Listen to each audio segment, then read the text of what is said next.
Indian സാഹചര്യത്തിൽ അതിനെ പ്രയോഗിക്കാൻ ശ്രമിച്ച ഒരു തുടക്കക്കാരനായിരുന്നു ഡി കൊസംബി. ഗോത്രവിഭാഗങ്ങളെ എങ്ങനെയാണ് കീഴ്പ്പെടുത്തിയിരുന്നതെന്നും അങ്ങനെ കീഴ്പ്പെടുത്തിക്കൊണ്ട് അവരെ ഈ പറയുന്ന ജാതി ഘടനയിൽ എങ്ങനെ ഉൾക്കൊള്ളിച്ചു എന്നും അങ്ങനെ ഗോത്രങ്ങളിൽ നിന്ന് ജാതിയിലേക്കുള്ള രൂപാന്തരവും എങ്ങനെ ഉണ്ടായി എന്നും കോസംബി ചൂണ്ടിക്കാണിക്കുന്നുണ്ട്.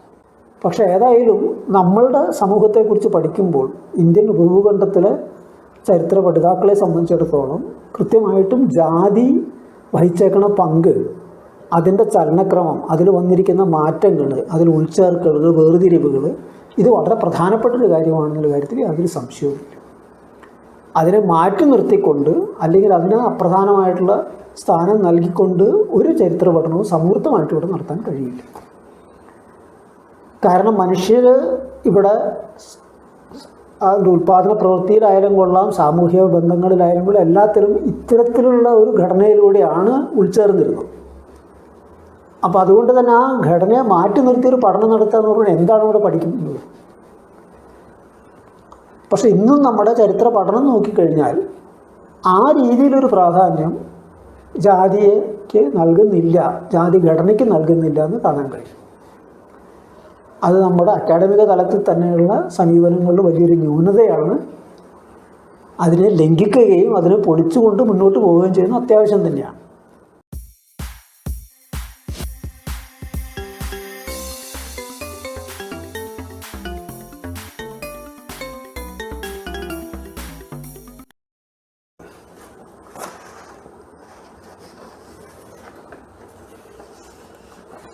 നേരത്തെ ഇന്ത്യയെക്കുറിച്ച് പറഞ്ഞിരുന്നല്ലോ, മറ്റേ ഡാങ്കയുടെ ഉദാഹരണം. അപ്പോൾ ഇതിന് വിരുദ്ധമായിട്ട് മാർക്സിസത്തിൻ്റെ ചരിത്രപരമായ ഭൗതികവാദ വീക്ഷണത്തിന് അടിസ്ഥാന സമീപനം, ഉൽപ്പാദന ശക്തികളും ഉൽപ്പാദന ബന്ധങ്ങളും അത് തമ്മിലുള്ള വൈരുദ്ധ്യം എന്നുള്ള ആ ഒരു അടിസ്ഥാന സമീപനത്തിനെ ഉൾക്കൊണ്ട് ഇന്ത്യൻ സാഹചര്യത്തിൽ അതിനെ പ്രയോഗിക്കാൻ ശ്രമിച്ച ഒരു തുടക്കക്കാരനായിരുന്നു ഡി കൊസംബി. പഴയ ചരിത്രത്തെക്കുറിച്ച്, അതിപുരാതന കാലത്ത് ഇന്ത്യൻ ചരിത്രത്തെക്കുറിച്ചും അതുപോലെ തന്നെ അതിന് ശേഷമുള്ള കാലഘട്ടത്തെക്കുറിച്ചും നാടുകളുടെ കാലഘട്ടത്തെക്കുറിച്ചും ജാതി ജന്മത്തെ കാലഘട്ടത്തെക്കുറിച്ചൊക്കെ തന്നെ കൊസംബി പഠനം നടത്തി. അപ്പോൾ ആ പഠനത്തിൽ ഉദാഹരണത്തിന് ഏൻഷ്യൻ സിവിലൈസേഷൻ ഓഫ് ഇന്ത്യ എന്നുള്ള കൊസംബിയുടെ പഠനത്തിൽ മഗധൻ കാലഘട്ടത്തിൽ അതുപോലെ മൗര്യ കാലഘട്ടത്തിലൊക്കെ ഉണ്ടായിരുന്ന സമ്പദ്ഘടനയെക്കുറിച്ചൊക്കെ വിശദീകരിക്കുന്നുണ്ട്. നേരിട്ട് ഭൂപ്രദേശങ്ങൾ, വനങ്ങളും മറ്റൊക്കെ വെട്ടിത്തെളിച്ച് കൃഷിയോഗ്യമാക്കിക്കൊണ്ട് അവിടെ ആൾക്കാരെ കുടിയിരുത്തിക്കൊണ്ട് നടത്തിയൊരു കൃഷി രീതിയുണ്ടായിരുന്നു. അങ്ങനെ ശൂദ്രരായിട്ടുള്ള ആൾക്കാരെ കുടിയിരുത്തി കൃഷി നടത്തിക്കുന്നുണ്ടായിരുന്നു. അപ്പോൾ അതിനെ പക്ഷേ കൊസംബി അടിമത്തമായിട്ടല്ല വിശേഷിപ്പിക്കുന്നത്. കാരണം അത് അടിമത്തമായിരുന്നില്ല, മറ്റു രാജ്യങ്ങൾ കണ്ടിരുന്ന പോലെയുള്ള അടിമത്തമായിരുന്നില്ല. അവർ ബന്ധിതരായിരുന്നു, പക്ഷെ അടിമകളായിരുന്നില്ല. അപ്പോൾ ഈ രീതിയിൽ യഥാർത്ഥത്തിൽ നിലനിന്നിരുന്ന ബന്ധങ്ങൾ എന്താണെന്ന് വിശകലനം ചെയ്ത്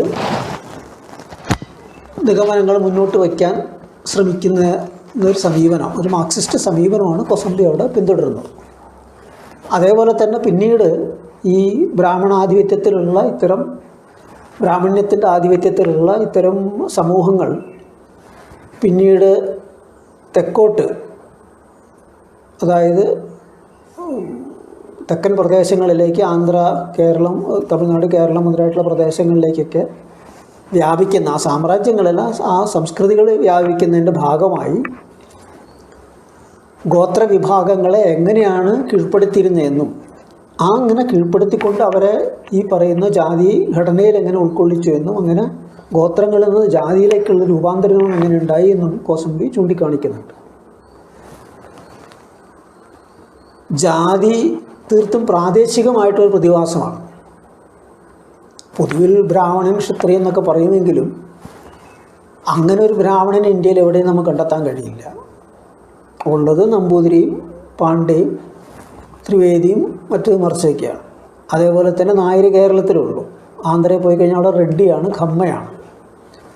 തമിഴ്നാട്ടിൽ പോയി കഴിഞ്ഞാൽ മറ്റൊന്നാണ്, മഹാരാഷ്ട്രയിൽ പോയി കഴിഞ്ഞാൽ വേറൊന്നാണ്. അപ്പോൾ ആ രീതിയിൽ തീർത്തും പ്രാദേശികമായ ഒന്നാണ് ജാതി എന്ന് പറയുന്നത്. അതിൻ്റെ ഒരു അടിസ്ഥാന കാരണം നേരത്തെ കൊസംബി ചൂണ്ടിക്കാണിച്ചതുപോലെ അതാത് പ്രദേശത്തുള്ള ഗോത്ര ജനവിഭാഗങ്ങളെ കീഴ്പ്പെടുത്തിക്കൊണ്ട് അതിൽ ചില വിഭാഗങ്ങളെ തങ്ങളുടെ ജാതി ശ്രേണിയിലേക്ക് ഉൾച്ചേർത്തും ചില വിഭാഗങ്ങളെ ജാതി ശ്രേണിയിൽ ഏറ്റവും താഴെ തട്ടിൽ പുറന്തള്ളിയും അങ്ങനെയുള്ളൊരു രൂപാന്തരീകരണത്തിലൂടെയാണ് അതാത് പ്രദേശങ്ങളിൽ ജാതിഘടന രൂപം കൊള്ളുന്നത്. അപ്പോൾ അതുകൊണ്ട് തന്നെ അവിടെ മുമ്പേ ഉണ്ടായിരുന്ന ഗോത്രഘടന എന്തായിരുന്നോ അതിൽ നിന്ന് രൂപപ്പെട്ട് വരുന്ന ഒരു കാര്യമായതുകൊണ്ട് ആ പ്രാദേശിക തനിമ അതിൽ നിലനിർത്തും. ജാതിയുടെ പ്രാദേശികത്വത്തിൻ്റെ അടിസ്ഥാനം അതാണ്. അപ്പോൾ കൊസംബിയുടെ ഈ സമീപനം, അതേപോലെ തന്നെ ചരിത്ര പഠനത്തിൽ പഴമൊഴികൾ, നാടൻ ചൊല്ലുകൾ, അവരുടെ വിശ്വാസങ്ങൾ, അങ്ങനെ പലതിനെയും ആശ്രയിക്കാവുന്നത് എങ്ങനെയെന്നും കൂടി കൊസംബി ചൂണ്ടിക്കാണിക്കുന്നുണ്ട്.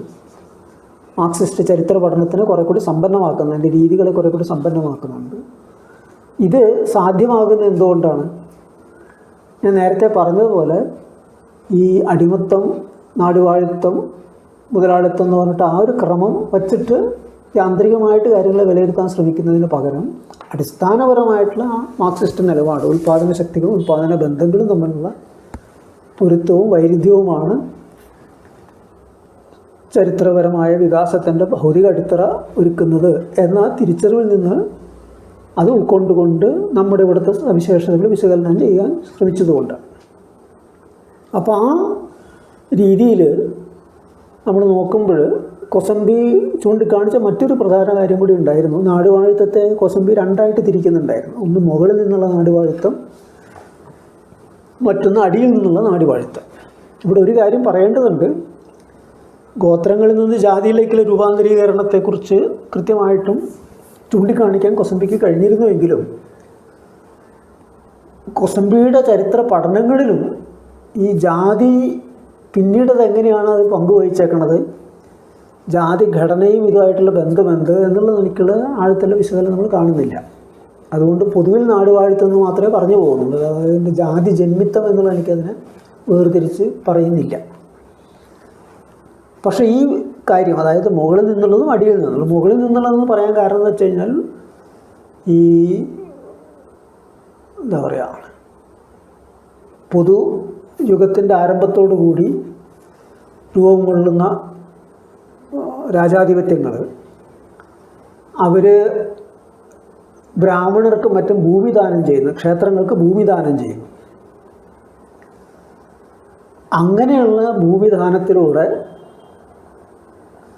രൂപപ്പെട്ട് വരുന്ന ഒരു നാടുവാഴിത്തത്തിനെയാണ് മുകളിൽ നിന്നുള്ളൊരു നാടുവാഴിത്തമെന്ന് കൊസംബി വിശേഷിപ്പിക്കുന്നത്. മറിച്ച് പിന്നീട് ഏതാണ്ടൊരു 9, 10, 11 നൂറ്റാണ്ടൊക്കെ ആകുമ്പോഴത്തേക്കും പ്രാദേശികമായി അതാത് പ്രദേശങ്ങളിൽ പുതിയ സമ്പന്ന വിഭാഗങ്ങൾ ഉയർന്നു വരികയും അവർ ഭൂ ഉടമകളായിട്ട് മാറുകയും അല്ലെങ്കിൽ ഭൂമിയുടെ മേലുള്ള നിയന്ത്രണം നേടിയെടുക്കുകയൊക്കെ ചെയ്യുന്നതോടുകൂടി അതിനെയാണ് അടിയിൽ നിന്നുള്ള നാടുവാഴിത്തം എന്ന് പറയുന്നത്. അപ്പോൾ ആ വേർതിരിവ് എത്രത്തോളം കൃത്യമാണ്, അങ്ങനെ തന്നെയാണോ, വളരെ മുമ്പ് കൊസംബി നടത്തിയൊരു പഠനമാണത്. പുതിയ പഠനങ്ങൾക്ക് ധാരാളം വന്നിട്ടുണ്ട് അതിനുശേഷം. ഈ പറയുന്ന പോലെ അല്ല, കൃത്യമായിട്ട് അങ്ങനെയല്ല, വേറെ കാര്യങ്ങളൊക്കെ ചൂണ്ടിക്കാണിച്ചുകൊണ്ട്. പക്ഷെ എന്തായാലും ശരി, ശ്രദ്ധേയമായൊരു കാര്യം, ഈ അടിയിൽ നിന്നുള്ള നാടുവാഴിത്തത്തെക്കുറിച്ച് കൊസംബി പറയുമ്പോൾ ഏതാണ്ട് ആ കാലഘട്ടത്തിലാണ് ഈ ഉപഭൂഖണ്ഡത്തിൽ ഭക്തി പ്രസ്ഥാനങ്ങൾ ഉയർന്നു വരുന്നത്. ജാതി വിരുദ്ധ പ്രസ്ഥാനങ്ങൾ, ബ്രാഹ്മണ്യ വിരുദ്ധ പ്രസ്ഥാനങ്ങളൊക്കെ ഉയർന്നു വരുന്നൊരു കാലഘട്ടം ഇതാണ്. അപ്പോൾ ഈ ജാതി വിരുദ്ധ പ്രസ്ഥാനങ്ങൾ സാമൂഹ്യ മാറ്റത്തിൽ, ഉൽപ്പാദന ബന്ധങ്ങളിലും ഉൽപ്പാദന ഘടനയിലൊക്കെ തന്നെ വരുത്തുന്ന മാറ്റം വരുത്തുന്നതിൽ വലിയ പങ്ക് ചരിത്രകാലം മുതൽ ഇപ്പോഴത്തെ പുതിയ പഴയ കാലം മുതൽ നടത്തിയിരുന്ന അതിൻ്റെ പങ്കെന്താണ്, ഇത് സവിശേഷമായി പഠിക്കേണ്ട ഒരു കാര്യം തന്നെയാണ്. ഈ കാര്യത്തെക്കുറിച്ച് ഞാൻ ചില നിരീക്ഷണങ്ങൾ നടത്തിയിട്ടുണ്ടായിരുന്നു. പരികൽപ്പനകളും രീതിശാസ്ത്രവും എന്നുള്ള ലേഖന സമാഹാരത്തിൽ പുസ്തക പ്രസാധക സംഘമാണത് പ്രസിദ്ധീകരിച്ചിരിക്കുന്നത്. അതിൽ ചരിത്ര നിയമങ്ങളെക്കുറിച്ച് എന്നുള്ളൊരു ലേഖനമുണ്ട്.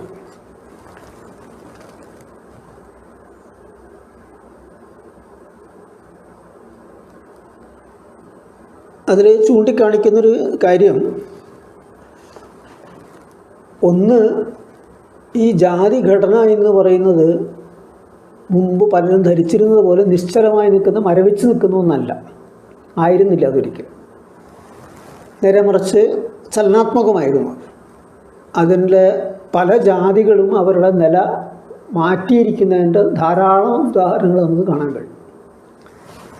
അപ്പം അതിനെക്കുറിച്ച് ഞാൻ ചൂണ്ടിക്കാണിച്ചതാണ്. ഇനി നമുക്ക് ജാതി വ്യവസ്ഥയുടെ ബലതന്ത്രം പരിശോധിക്കാം. മേൽക്കീഴായി തട്ടുതിരിച്ച ക്രമമാണത്. മുൻകൂട്ടി നിശ്ചയിച്ച മാറ്റാനാവാത്ത വിധം ഉറപ്പിച്ചതാണ് അതിലെ ഓരോ ജാതിയുടെയും സ്ഥാനം. ആ വ്യവസ്ഥയുടെ ചലനഗതിയും ഇതേ ക്രമത്തിൽ നിന്ന് തന്നെ ഉറവെടുക്കുന്നു. ഏതൊരു ക്രമത്തിൻ്റെയും പുനർക്രമീകരണത്തിൻ്റെ സംഭാവ്യത എപ്പോഴും അതിൽ തന്നെ ഉണ്ടാകും. ഒരു ക്രമമുണ്ടെങ്കിൽ ആ ക്രമം വേറെ രീതിയിൽ ക്രമീകരിക്കാനുള്ള സാധ്യത എപ്പോഴും അത് ഉയർത്തുന്നുണ്ട്. ഗോത്രങ്ങളെ വിഴുങ്ങിക്കൊണ്ടുള്ള ജാതി ജന്മിത്വത്തിൻ്റെ വ്യാപനമായിരുന്നു ഇത്തരത്തിലുള്ള പുനഃക്രമീകരണത്തിൻ്റെ ഒരു ഉറവിടം. ഗോത്രങ്ങളുടെ വിവിധ തട്ടുകളെയോ മുഴുവൻ ഗോത്രങ്ങളെ തന്നെയോ പുതിയ ജാതികളായി ഇതുവഴി ഉൾച്ചേർക്കുന്നതോടെ നിലനിന്നിരുന്ന തൊഴിൽ വിഭജനത്തിൻ്റെ വ്യാപനമോ പുനഃസംഘാടനമോ അനിവാര്യമാകും. ജാതികളുടെ സ്ഥാനപ്പെടുത്തലിൽ ഇത് ചിലപ്പോഴൊക്കെ മാറ്റങ്ങൾക്ക് വഴിവെച്ചു. പല ജാതികളുടെ ഉന്നമനത്തിനും മറ്റ് ചിലതിൻ്റെ നാശത്തിനും ഉത്തേജനമായി യുദ്ധങ്ങളും പിടിച്ചെടുക്കലുകളുമായിരുന്നു മറ്റൊരു പ്രേരണ. ഏതെങ്കിലും ഒരു ജാതി ഗോത്രാവസ്ഥയിലേക്ക് മടങ്ങുന്നതിനും ഇത് ചിലപ്പോൾ കാരണമായി. നമുക്കിവിടെ കേരളത്തിൽ കാണാവുന്നൊരു കാര്യമാണ്. ഇടുക്കിയിലുള്ള മന്നാന്മാർ, അവർ മുമ്പ് മധുരൈ രാജാവിൻ്റെ സേവകരായിരുന്നു, ഒരു ജാതിയായിരുന്നു. അന്നത്തെ അവിടുത്തെ ജാതി സമൂഹത്തിൻ്റെ ഒരു വിഭാഗമാണവർ. പക്ഷെ പിന്നീടുള്ള യുദ്ധങ്ങളിൽ ആ രാജാധികാരം തകർന്നതോടുകൂടി അവർ പലായനം ചെയ്യുകയും ഈ പ്രദേശങ്ങളിലേക്ക് ഇടുക്കിയിലേക്ക് വരികയും അതോടുകൂടി ഗോത്രാവസ്ഥയിലേക്ക് മാറുകയാണ് ചെയ്തത്. യാദൃശ്ചികമായ ഇത്തരം കാരണങ്ങൾ കൂടാതെ തൊഴിൽ വിഭജനം എന്ന നിലയ്ക്കുള്ള ജാതിയുടെ സ്ഥിതിയും തന്മൂലം ഉൽപാദനക്ഷമത ഉത്തേജിപ്പിക്കുന്നതിൽ അതിനുള്ള പങ്കും ജാതിക്രമത്തിൻ്റെ പുനർക്രമീകരണത്തിനുള്ള സംഭവ്യ പ്രേരണ എന്ന നിലയ്ക്ക് എപ്പോഴും പ്രവർത്തിച്ചിരുന്നു. ഉൽപാദന മിച്ചത്തിലുണ്ടാകുന്ന വർധനവ് കാലക്രമത്തിൽ മർദ്ദിത വർഗങ്ങൾക്കിടയിലെ മേലേയറ്റത്തുള്ള ജാതിയിൽ അല്ലെങ്കിൽ ജാതികളിൽ ഒരു മേൽത്തട്ട് രൂപം കൊള്ളുന്നതിന് സഹായകരമായ സാഹചര്യമൊരുക്കും. സാമ്പത്തികാവസ്ഥയിലെ ഈ അഭിവൃദ്ധി ജാതിക്രമത്തിലെ സ്ഥാനം ഉയർത്താനുള്ള ത്വരയ്ക്ക് ഒന്നുകൂടി പ്രചോദനമാവുകയും ചെയ്യും. പുതുതായി കൈവരിച്ച സാമ്പത്തിക പദവിക്കനുസൃതമായി സാമൂഹ്യ പദവിയും പൊരുത്തപ്പെടുത്തണമെന്ന ആഗ്രഹം ശക്തമാകും. ഇത് പക്ഷേ ജാതി വ്യവസ്ഥ അനുവദിക്കില്ല. അപ്പോൾ ജാതിക്രമത്തിൻ്റെ ജാതി വ്യവസ്ഥയുടെ ഇതിനെ ഉറപ്പിച്ചു നിർത്തുന്ന ബ്രാഹ്മണ്യ ആശയശാസ്ത്രത്തിൻ്റെ യുക്തിയെ തന്നെ ചോദ്യം ചെയ്തുകൊണ്ട് മാത്രമേ അവർ ആഗ്രഹിക്കുന്ന പുനഃക്രമീകരണം യാഥാർത്ഥ്യമാക്കാൻ കഴിയും.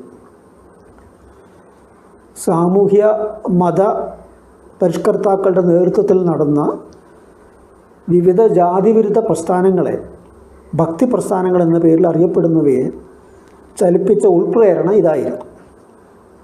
കൂട്ടത്തിൽ ഇതുകൂടി പറയട്ടെ, ജാതിയുടെ ഇടുങ്ങിയ സങ്കുചിതത്തിന് വിപരീതമായി ഈ പ്രസ്ഥാനങ്ങൾ വിശാലമായ ഉൾച്ചേർക്കുന്ന സമുദായ സങ്കല്പമാണ് പൊതുവിൽ മുന്നോട്ട് വച്ചത്. ഇത് വളരെ ശ്രദ്ധേയമായൊരു കാര്യമാണ്.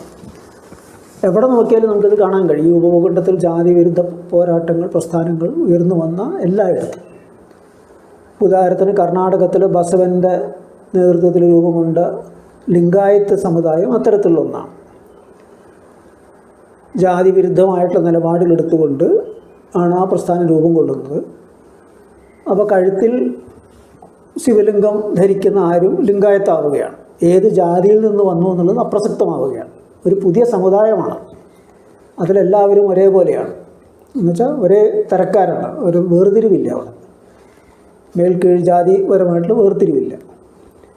അപ്പോൾ കാരണം ജാതി നിലനിൽക്കുന്നൊരു സമൂഹത്തിൽ ആ ജാതി സ്വത്വത്തെ ജാതി തനിമയെ ലംഘിച്ചുകൊണ്ട് മാത്രമാണ് ജാതിരഹിതമായ ഒരു സമൂഹം സൃഷ്ടിക്കാൻ കഴിയുന്നത്. അപ്പോൾ ആ ജാതിബോധത്തിനെ ഇല്ലാതാക്കണമെങ്കിൽ അതിന് ബദലായി മറ്റൊന്ന് അവിടെ വയ്ക്കണം. അതാണ് ഇത്തരത്തിലൊരു പൊതുസമുദായത്തിൻ്റെ പ്രശ്നം വരുന്നത്. നമ്മുടെ കേരളത്തിൽ തന്നെ ഇപ്പോൾ നോക്കുകയാണെങ്കിൽ പൊയ്കയിൽ യോഹന്നാൻ രൂപം കൊടുത്ത പ്രത്യക്ഷ രക്ഷ ദൈവസഭ അതിൽ പൊലേര് പറയേര് അങ്ങനെ വിവിധ ദളിത് ജാതികൾ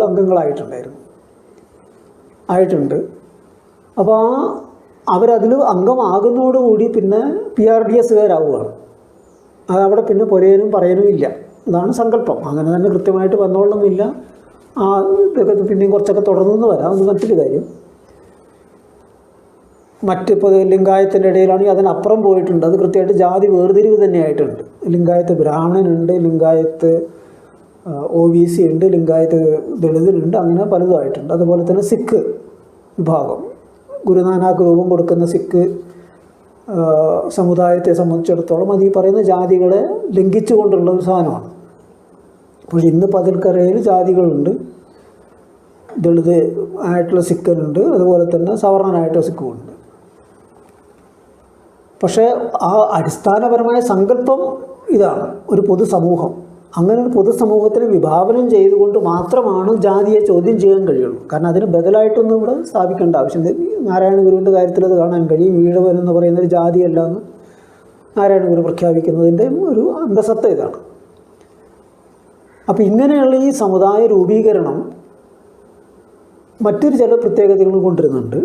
ഞാനിവിടെ ചൂണ്ടിക്കാണിച്ചത് അതാത് പ്രദേശങ്ങളിലെ ഭാഷകളിലൂടെ ആശയപ്രചാരണം നടത്തിയ അവ ഈ ഉപഭൂഖണ്ഡത്തിലെ ദേശീയതാ രൂപീകരണത്തിന് ആദ്യ ചലനങ്ങൾ കൂടിയായിരുന്നു. ജാതി പ്രാദേശികമാണ്. അപ്പോൾ ആ ജാതി ഘടനയെ ചോദ്യം ചെയ്യാനായിട്ടുള്ള നീക്കങ്ങളും പ്രാദേശികമാണ്. അവരെയാണ് അഭിസംബോധന ചെയ്യേണ്ടത്. അപ്പോൾ അവരുടെ ഭാഷയിലാണിത് പറയേണ്ടത്. അപ്പോൾ അങ്ങനെ ആ പ്രാദേശിക ഭാഷകളുടെ വികാസത്തിൽ അത് വഴിവെക്കുന്നു. പ്രാദേശികമായൊരു സമൂഹമാണ് അവിടെ രൂപം കൊള്ളുന്നത്. ഇപ്പോൾ ലിംഗായത്ത് സമൂഹം എന്ന് പറഞ്ഞാൽ കൃത്യമായിട്ടും കർണാടകത്തിലാണ് രൂപം കൊള്ളുന്നത്. അതിൻ്റെ ആശയങ്ങളോട് വേറെ പ്രദേശങ്ങളിൽ ആൾക്കാർ യോജിച്ചേക്കാമെങ്കിലും അവിടെ ആ സമുദായം രൂപം കൊള്ളുന്നത് കൃത്യം കർണാടകത്തിലാണ്. കന്നഡ ഭാഷയുമായിട്ട് സമുദായമാണ്. അതേപോലെ തന്നെ സിഖുകാരുടെ കാര്യത്തിൽ എല്ലായിടത്തും ഇവിടെ കേരളത്തിലെ PRDSും അങ്ങനെയുള്ള കാര്യങ്ങളൊക്കെ. അപ്പോൾ ഈ രീതിയിൽ യഥാർത്ഥത്തിൽ അങ്ങനെ കൃത്യമായിട്ടൊരു ദേശീയതയായിട്ട് രൂപാന്തരപ്പെടണം എന്നുള്ള ആശയത്തോടു കൂടിയൊന്നും അല്ല നടക്കുന്നതെങ്കിലും ഫലത്തിൽ ഒരു ദേശീയതാ രൂപീകരണത്തിന് അടിത്തറ ഇത് പാകുന്നുണ്ട്. അതിനൊരു ആദ്യ ചുവടായിട്ട് മാറുന്നുണ്ട്. അതിനപ്പുറം അതന്ന് പോയിട്ടുണ്ടായിരുന്നില്ല. കാരണം അതിനെ പിന്തുണയ്ക്കുന്ന തരത്തിലുള്ള ഒരു ഭൗതിക അടിത്തറ, അതിനുള്ള അത്തരത്തിലൊരു വർഗപരമായൊരു വളർച്ച അവിടെ വന്നിട്ടില്ല. അപ്പോൾ ഈ ഭക്തി പ്രസ്ഥാനങ്ങൾ അതിൻ്റെ ഈ പ്രാദേശികത്വം, സമുദായ രൂപീകരണം, പിന്നെ ഈ പറയുന്ന പ്രാദേശിക ഭാഷയുടെ വളർച്ചയ്ക്ക് നൽകുന്ന പ്രചോദനം, ഇതെല്ലാം കൂടി നോക്കുമ്പോഴത്തേക്കും കൊസമ്പി നേരത്തെ ചൂണ്ടിക്കാണിച്ച അടിയിൽ നിന്നുള്ള നാടുവാഴിത്തം എന്ന് പറയുന്ന പ്രതിഭാസം കൂടിയായിട്ടൊക്കെ ബന്ധിപ്പിച്ച് നോക്കുമ്പോൾ ജാതിയും വർഗവും ഇവ തമ്മിലുള്ള പരസ്പര ബന്ധങ്ങളും ഇതിൻ്റെ ചലനക്രമവും കൂടുതൽ ആഴത്തിൽ വിശകലനം ചെയ്യാനായിട്ടുള്ളൊരു ഇടം ദിശ നൽകുന്നുണ്ട്. തീർച്ചയായിട്ടും ഈ പറയുന്നത് ഊഹാപോഹം മാത്രമാണ്. വളരെ വിശദമായിട്ടുള്ള ചരിത്ര പഠനത്തിലൂടെ കണ്ടെത്തിയ നിഗമനങ്ങളൊന്നുമല്ല. അവിടെ ഇവിടെയൊക്കെയുള്ള വായനകളിലൂടെ എത്തിച്ചേർന്നിട്ടുള്ള ചില നിഗമനങ്ങൾ മാത്രമാണ്, ചില ധാരണകൾ മാത്രം. നിഗമനം എന്ന് പറയാൻ പറ്റില്ല, ചില ധാരണകൾ മാത്രമാണ്. പക്ഷേ ഏതായാലും നമ്മളുടെ സമൂഹത്തെക്കുറിച്ച് പഠിക്കുമ്പോൾ ഇന്ത്യൻ ഉപഭൂഖണ്ഡത്തിലെ ചരിത്ര പഠിതാക്കളെ സംബന്ധിച്ചിടത്തോളം കൃത്യമായിട്ടും ജാതി വഹിച്ചേക്കണ പങ്ക്, അതിൻ്റെ ചലനക്രമം, അതിൽ വന്നിരിക്കുന്ന മാറ്റങ്ങൾ, അതിൽ ഉൾച്ചേർക്കലുകൾ, വേർതിരിവുകൾ, ഇത് വളരെ പ്രധാനപ്പെട്ടൊരു കാര്യമാണെന്നുള്ള കാര്യത്തിൽ യാതൊരു സംശയവുമില്ല. അതിനെ മാറ്റി നിർത്തിക്കൊണ്ട് അല്ലെങ്കിൽ അതിന് അപ്രധാനമായിട്ടുള്ള സ്ഥാനം നൽകിക്കൊണ്ട് ഒരു ചരിത്ര പഠനവും സമൂർത്തമായിട്ട് ഇവിടെ നടത്താൻ കഴിയില്ല. കാരണം മനുഷ്യർ ഇവിടെ ഉൽപ്പാദന പ്രവൃത്തിയിലായാലും കൊള്ളാം, സാമൂഹിക ബന്ധങ്ങളിലായാലും കൊള്ളാം, എല്ലാത്തിലും ഇത്തരത്തിലുള്ള ഒരു ഘടനയിലൂടെയാണ് ഉൾച്ചേർന്നിരുന്നത്. അപ്പോൾ അതുകൊണ്ട് തന്നെ ആ ഘടനയെ മാറ്റി നിർത്തിയൊരു പഠനം നടത്തുക എന്ന് പറഞ്ഞാൽ എന്താണ് ഇവിടെ പഠിക്കുന്നത്? പക്ഷെ ഇന്നും നമ്മുടെ ചരിത്ര പഠനം നോക്കിക്കഴിഞ്ഞാൽ ആ രീതിയിലൊരു പ്രാധാന്യം ജാതിക്ക് നൽകുന്നില്ല, ജാതി ഘടനയ്ക്ക് നൽകുന്നില്ല എന്ന് കാണാൻ കഴിയും. അത് നമ്മുടെ അക്കാഡമിക തലത്തിൽ തന്നെയുള്ള സമീപനങ്ങളിൽ വലിയൊരു ന്യൂനതയാണ്. അതിനെ ലംഘിക്കുകയും അതിനെ പൊളിച്ചുകൊണ്ട് മുന്നോട്ട് പോവുകയും ചെയ്യുന്നത് അത്യാവശ്യം തന്നെയാണ്. അവിടെ ഒരു തുടക്കം കുറിച്ചത് ചരിത്ര പഠനത്തെ സംബന്ധിച്ചിടത്തോളം കൃത്യമായിട്ടും ഡോക്ടർ കൊസമ്പി തന്നെയാണ്. ഗോത്രത്തിൽ നിന്ന് ജാതിയിലേക്കുള്ള പരിവർത്തനത്തിൻ്റെ ആ ഒരു കാര്യം ചൂണ്ടിക്കാണിച്ചുകൊണ്ട് ആ ദിശയിൽ തന്നെയാണ് കൂടുതൽ ആഴത്തിലും പഠിക്കേണ്ടത്. അപ്പോൾ ഇതാണ് ഇന്ന് പറയാനുള്ള കാര്യങ്ങൾ. ഇവിടെ വെച്ച് തൽക്കാലം നിർത്തുന്നു. ഇനി 2 ആഴ്ചയ്ക്ക് ശേഷമാണ് അടുത്ത പ്രഭാഷണം. ആനുകാലികമായിട്ടുള്ള എന്തെങ്കിലും വിഷയങ്ങളെക്കുറിച്ചായിരിക്കും അതിൽ സംസാരിക്കുക.